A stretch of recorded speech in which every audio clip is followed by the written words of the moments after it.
और first of all आपसे जानना चाहेंगे कि फर्स्ट कॉपी जो सीरीज़ है, तो इसका जो है पहला रीज़न क्या था आप दोनों को करने का? क्या क्या अच्छा सर लगा? सब्जेक्ट बहुत इंटरेस्टिंग था और इस पे कभी कुछ बात नहीं हुई है और जब नरेशन सुना तो समझ में आया कि ओके कितना रॉ है, कितना रियल और कितना रिलेटेबल है। तो आपको कभी भी कोई रिलेटेबल कंटेंट बनाने मिले जो ऑडियंस को समझ भी बहुत इजीली आए, कॉन्टेक्स्ट ऑलरेडी सेट है, तो why not I think. Yeah, I think the story was amazingly tight and बहुत इंटरेस्टिंग लग रहा था सुनने में। जैसे हमारे डायरेक्टर फरहान सर ने एक्सप्लेन किया, नरेट किया, वो एक जर्नी लग रहा था एंड फॉर एवरी कैरेक्टर। और तब मुझे लगा कि this is amazing to be a part of, and piracy is something we all seen growing up. तो वो सब्जेक्ट अभी तक टच हुआ नहीं है जैसे मुनव्वर ने कहा, तो I think it was because of that reason. Manohar आपसे जानना चाहेंगे कि आप आरिफ के कैरेक्टर से कितना रिलेट करते हैं अपने आप? आरिफ के कैरेक्टर से मैं देखने जाऊं तो रिलेट नहीं करता हूं, but this is something I have seen, but not being Arif. Being Munawar I have seen, मेरा अलग जर्नी था, आरिफ का अलग है, उसके पास अलग आइडियाज है पैसे कमाने के, उसके पास अलग जुगाड़ है, जो जुगाड़ शायद मुझे आते भी होते तो मैंने ना किए होते। तो आई थिंक बहुत वैसे बहुत फर्क है हम लोग की जर्नी बहुत सेम, बट कैरेक्टर अलग अलग है, मतलब बिल्डिंग में सेम बिल्डिंग में रहने वाले बट अलग सोच। आपसे जानना चाहेंगे कृष्ण कि आपका कैरेक्टर कितना अलग है इस शो मेरा कैरेक्टर ऑफ मोना, वो एक हीरोइन है, एक एक्ट्रेस है, और I being an actress playing an actress is very different. तो मेरे लिए वो एक्साइटिंग था कि एक एक्ट्रेस का किरदार निभाना, एक एक्ट्रेस की जर्नी देखना जब वो हाईस पे है, लोज पे है, and just living all of that in an era that I have grown up in.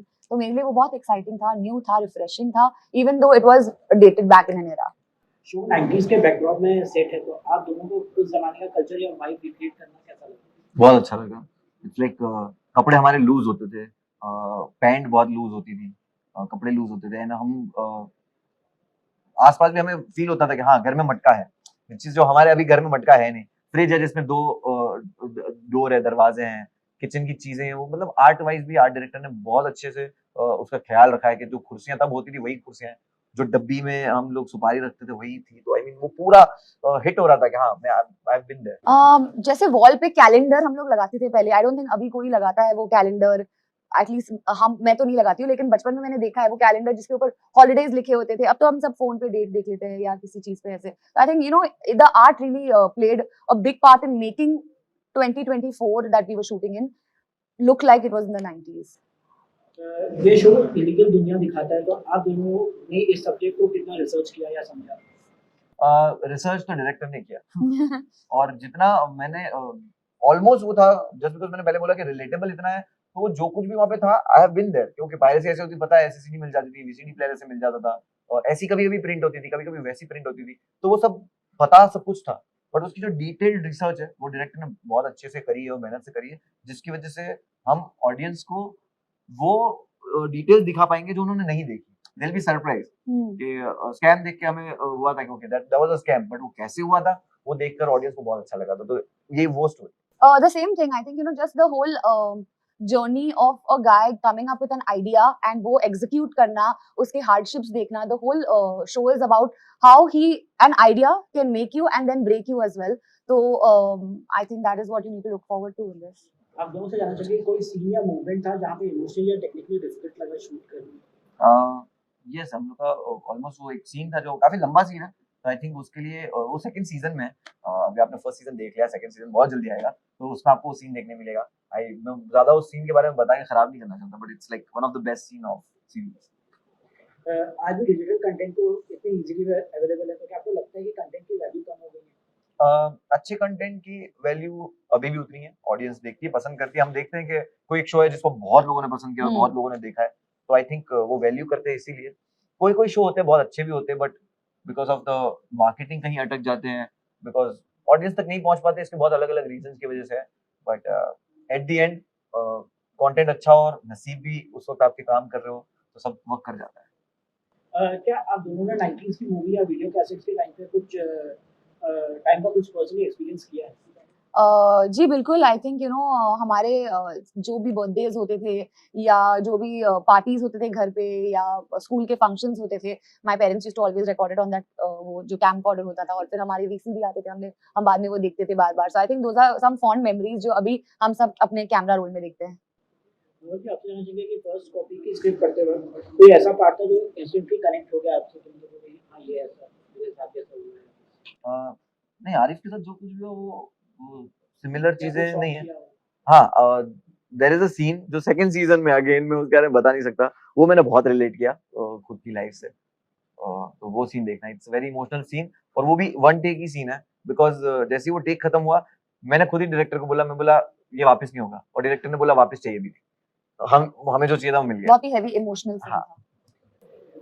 Show एक फ्री प्लेटफॉर्म पे आ रहा है, तो क्या ये एक्सेसिबिलिटी का स्टेप है या इंडस्ट्री पे भी ये स्टेटमेंट है? देखो, फ्री प्लेटफॉर्म पे देने का रीजन है ये बहुत ही ज्यादा ऑडियंस तक रीच जा सके, एंड ये कंटेंट बहुत मासेस के लिए भी है और बाकी सब के लिए भी है। मासेस का ऑपोजिट क्या होता है? Classes classes. तो classes classes and masses. Okay, तो क्लास लोगों के लिए भी है और मासेस के लिए भी है, तो सबको मजा आएगा। और जब फ्री होता है तो आपके लिए आपकी कहानी कहना बहुत आसान हो जाता है। I mean, it has an element of everything. So something that will appeal a 10-year-old, something that will appeal with an 8-year-old, something that will appeal with the mass, something that will appeal with somebody that has lived in that era, somebody that has done, bought those CDs, sold those CDs. सबके लिए कुछ ना कुछ बस ज्यादा मिलेगा. लोग देखें, हम हमारी Yes. कोशिश ये है कि इसको ज्यादा से ज्यादा लोग Yes. देखें। फर्स्ट कॉपी जैसे शो में कैरेक्टर्स का सर्वाइव करना या के लिए काफी कुछ करते हैं, तो रियल लाइफ में सक्सेस का मतलब क्या है आपके लिए? रियल लाइफ में सक्सेस का मतलब, I mean everyday you are, आप सुबह खुशी खुशी उठ रहे हो मतलब आप सक्सेसफुल हो। आप सुबह उठते हो और आप खुश हो मतलब आप सक्सेसफुल हो। जैसे लगते हैं I think working hard every day, just looking forward to the next day, it's a success. You've done your bit. हाँ, और आपका कैरेक्टर जो आरिफ है वो स्ट्रगलिंग इंसान से क्राइम बॉस तक का ट्रांसफॉर्म होता है, तो ये जर्नी आपके लिए इमोशनली और मेंटली कितनी मतलब चैलेंजिंग थी? जरा भी नहीं। देखा है हमने आसपास, पूरी बचपन से यही देखते हुए आए। क्राइम किसी को करते हुए देखता हुआ है, किसी को मजबूर देखता है। हम अब दूसरी साइड थे, हम मजबूरी में क्राइम नहीं किया, हमने तब भी काम ही किया। तो आई थिंक कहते हैं ना कि आप कुछ लोगों को देखकर सीखते हो कि मुझे लाइफ में ये करना है, और बहुत लोगों को देखकर ये सीखते हो कि ये नहीं करना है। तो I think yes, Arif is someone जिसको देखकर आप सीखोगे कि हाँ ये नहीं करना है, बट करना सब चाहते हैं। 90s के मुंबई के वीडियो पायरेसी कल्चर काफी रॉ और रियल था, क्या आपने उस टाइम का असली इंसिडेंट्स को रिसर्च किया? बिल्कुल, डायरेक्टर ने बहुत रिसर्च किया है, जब लोग देखेंगे उनको समझ भी आएगा। क्लियरली तो किसी का भी नाम या कैरेक्टर नहीं यूज कर सकते, बट फिक्शनली वो क्रिएटेड जो कैरेक्टर्स है वो काफी रिलेटेबल हो सकते हैं। आप एक मतलब आपसे जानना चाहेंगे कि स्टैंड अप कॉमेडियन भी हो, आप एक्टर भी, या सीरियस क्राइम ड्रामा करते वक्त आपने अपने कंफर्ट जोन को कितना ब्रेक किया? बहुत करना पड़ता था, बहुत जगह पे ऐसे होता था कि बहुत सीरियसली जब कोई डायलॉग कहना होता था, तो मैं डायरेक्टर जब मुझे कहते थे तो मुझे ऐसा होता था कि यार मुझ पे शायद सूट ना करे ऐसा, बट नहीं, उन्हें बहुत कन्विक्शन था एंड वो बोलते थे कि नहीं होगा, और वो हो जाता था। आई थिंक वो डायरेक्टर को क्रेडिट जाना चाहिए कि उन्होंने मुझसे करवाया। आप दोनों से जानना चाहिए कि कभी खुद असली या पायरेटेड सीरीज के चक्कर में कभी बचपन में पड़े हैं बट फंसे नहीं। Same. आजकल कई फिल्म मेकर पायरेसी से परेशान हैं, तो आप एक ऐसे शो का हिस्सा हैं जो इस टॉपिक पे है, तो इसमें कुछ मोरल कॉन्ट्रडिक्शन महसूस होता है कि अगेन द कैरेक्टर है, वो कैरेक्टर क्या कहना चाहता है, आप वो कैरेक्टर को देखकर क्या सीखते हो। वी हैव सीन बहुत सारी मूवीज जिसमें विलन को ज्यादा पसंद किया गया हीरो से। ऐसे बहुत सारे कैरेक्टर्स है जो मेमोरेबल हो चुके हैं, gangster character. I give you example of Vaastav. Baba is playing negative gangster but he loved by everyone.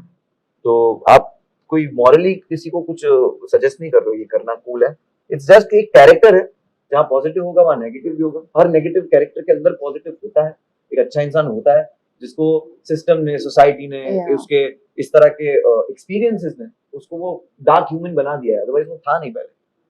आप दोनों से जानना चाहेंगे कि आप दोनों को कब लगा कि आप स्टार बन गए हैं?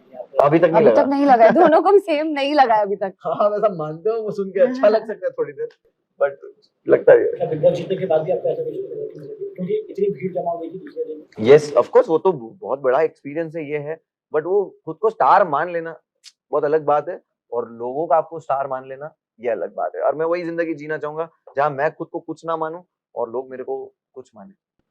क्या मैसेज देना चाहेंगे अगर आपको शायरी करना है? फर्स्ट कॉपी देखिए Amazon MX प्लेयर पर, और एक एपिसोड में शायरी है जो मैंने किया शायद। फर्स्ट कॉपी देखिए Amazon Amazon MX MX player पर फॉर फ्री।